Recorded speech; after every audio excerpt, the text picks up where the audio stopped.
Right. आप सबको नमस्कार। बहुत दिन से सोच रहा था कि आपके बीच में आ जाए। जितने भी लोग देख रहे हैं उनको 2-3 चीज़ें बोलना जरूरी है, सब मैं समझ रहा हूँ।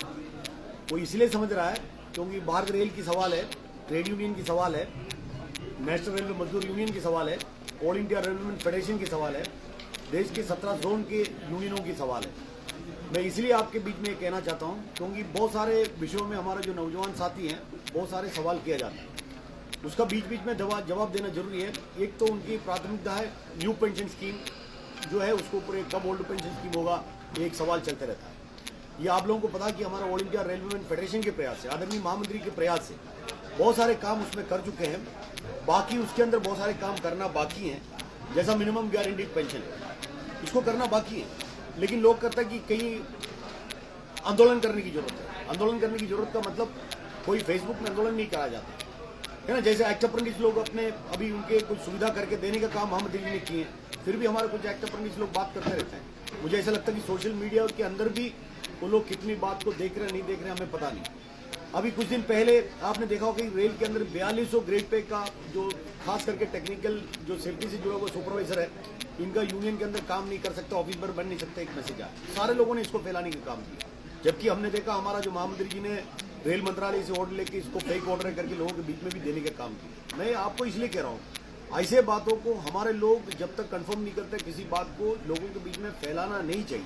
क्योंकि आप याद करिए 4-5 साल पहले रेलवे सीआरपी ने इसी बात को हमारे बीच में लागू करने का काम किया। उस लागू करने के बाद यही ऑल इंडिया रेलवे फेडरेशन है, एनआरबी की तरफ से वर्किंग कमेटी मड़गांव में करने के बाद सर्वसहमति से प्रस्ताव पारित करके पूरे साल भर लड़ाई करके उस साल के अंदर 31 दिसंबर के अंदर उस ऑर्डर को वापस करवाने के काम किया। तो हमको समझ में आना चाहिए। आज कुछ दिन पहले और प्राइवेटाइजेशन का दौर चल रहा है ना, निगमीकरण निजीकरण का दौर चल रहा है, लेकिन लोग यूनियन की बात को लोग कम विश्वास करते हैं। क्योंकि कभी कभी रेल मंत्री जी पार्लियामेंट पर आता है, उसके अंदर बात करते हैं कि ये हमारा सोशल ऑब्लिगेशन है, बिल्कुल प्राइवेटाइजेशन नहीं होगा। रेल मंत्री जी के लिए धन्यवाद है, अगर प्राइवेटाइजेशन नहीं होगा, सोशल ऑब्लिगेशन है, अगर वो मानता है किसी भी हालत में किसी भी चीज़ को प्राइवेटाइज नहीं किया जाएगा, उसके लिए बहुत बहुत शुक्रिया है। लेकिन बात यह है, हम लोग तो 15-20 साल से हर रेल मंत्री जी की इसी तरीके की बातों को सुनता है, लेकिन हमारे रेल कर्मचारी की संख्या 14 लाख से 12 लाख में आ रही है। आज के दिन में हमने देखा करीब 11,80,000 कर्मचारी रेल के अंदर है। हमारे पूरी हाउसकीपिंग है ना आउटसोर्स हो गया, मतलब कहीं ना कहीं किसी न किसी रूप में हो रहा है। हम लोगों ने कुछ दिन पहले अखबार के जरिए देखा, आपने देखा होगा वित्त मंत्री ने हमारा जो बजट पेश करते हुए कहा कि 400 वंदे भारत एक्सप्रेस 2024 तक है ना देश के अंदर लाना है, बनाना है। तो हम लोग भी खुश हो रहा था, आईसीएफ के लोग भी, चेन्नई के लोग भी शायद खुश हो रहा था। लेकिन कुछ दिन पहले हमने अखबार के जरिए देखा तो उसके से कुछ बम्बार्डियर को, सीमेंस को, बेल को सब टेंडरिंग हो रहा, किसको क्या देना क्या नहीं देना पता नहीं। तो कहीं ना कहीं हमको अपनी ताकत को बनाना पड़ेगा। एक तरफ से लेबर कोड बदलने की बात हो रही है, हमारा मान्यता का चुनाव जो यूनियन का होना था अभी तक हुआ नहीं, कब सरकार करने वाला पता नहीं। जो जिसके अंडर रिकग्नाइज लोग है वो ये सवाल करके रहता है कि भाई इनका यूनियन का मान्यता खत्म हो गया तो इनको चुनाव होना चाहिए। हम लोग कभी भी रेडी है, लेकिन सरकार जो चुनाव कराना चाहिए वो सरकार करा नहीं रही। तो हर विषयों में देखते हुए हम लोग हर एंगल पे हम लोग देखने की जरूरत है, भारत रेल किस हिसाब से चलाया जा रहा है और भारत रेल को चलाने की जरूरत क्या है। क्योंकि भारत रेल हमारे गरीबों के लिए, अगर भारत रेल अगर कोई प्राइवेटाइज हो जाए या अडानी अंबानी के हाथ में चला जाए तो हमारे देश के अंदर की जो गरीब जनता है, मुझे लगता है कि एक जगह से दूसरी जगह तक जा पाएगा, हमें लगता नहीं। इसलिए हमको जितने भी मजबूती के साथ में अपनी यूनियन को जिंदा रखना जरूरी है ना। चुनाव अगर आ जाए तो उसको फेस करने के लिए हम लोग तैयार है। सरकार चुनाव लाए उसके लिए फेस करने के लिए हम सब तैयार है, कभी भी ला सकते हैं, हमें कोई प्रॉब्लम नहीं है। लेकिन कुछ दिन पहले आपने देखा होगा देश भर में है ना बहुत सारे बेरोजगार नौजवान हमारे देश के अंदर है। ये तो सरकार कह रहा है, भारत सरकार के आंकड़े के हिसाब से करोड़ों नौजवान साथी हमारे देश के अंदर है, महाराष्ट्र के अंदर है, पूरी हिंदुस्तान के अंदर है, जिसको नौकरी नहीं है। और हमारे पार्लियामेंट के अंदर रेल मंत्री जी ने स्वयं में कहा करीब 2.5 लाख से अधिक वैकेंसी हमारा भारत रेल के अंदर है। हमारे एमओ सर ने पार्लियामेंट के अंदर कहा किसी सवाल के जवाब में कम से कम 27,000 वैकेंसी मध्य रेल के अंदर है। हमारे जो ट्रैकमैन साथी को प्रमोशन नहीं मिल रहा है, ट्रैकमैन साथी को दूसरी जगह में जाने को नहीं मिल रहा है, वर्कशॉप में जाने को नहीं मिल रहा है, पोइंट्समैन बनने को नहीं मिल रहा है। क्यों?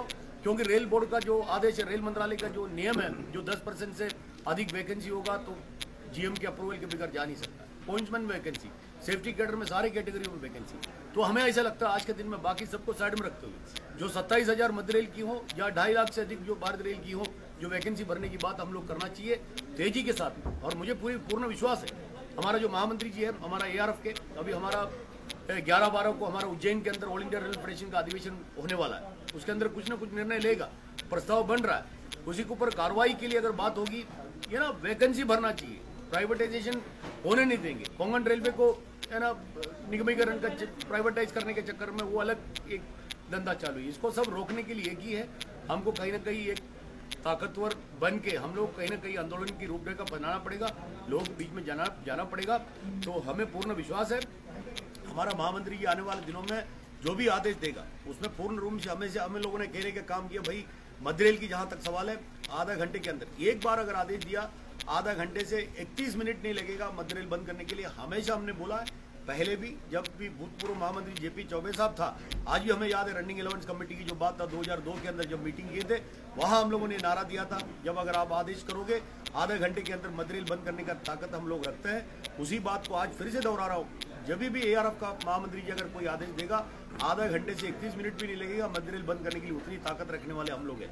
इसलिए मैं आपके जरिए लोगों को कहना चाहता हूँ, भाई नफरत की भावनाओं को मत फैलाइए। और हमारा जो यूनियन है, सर्वधर्म समभाव हमारा नारा है, हम किसी सी राजनीति से जुड़े हुए लोग नहीं हैं, हम लोग जो संविधान को मान के चलने वाले लोग हैं, और संविधान ये अधिकार सरकारी कर्मचारी को नहीं देता किसी भी है ना राजनीति से जुड़ने के लिए। इसलिए जो भी सरकार है, हम सरकार की सेवक हमें, जो सरकार हमारे लिए जो अच्छा काम करेगा, हमारे हित की काम करेगा, वो सरकार के साथ हमें, और संविधान ने ये भी अधिकार दिए हैं, अगर सरकार हमारे खिलाफ कोई काम करेगा उसके विरुद्ध में लड़ने के भी अधिकार हमको है।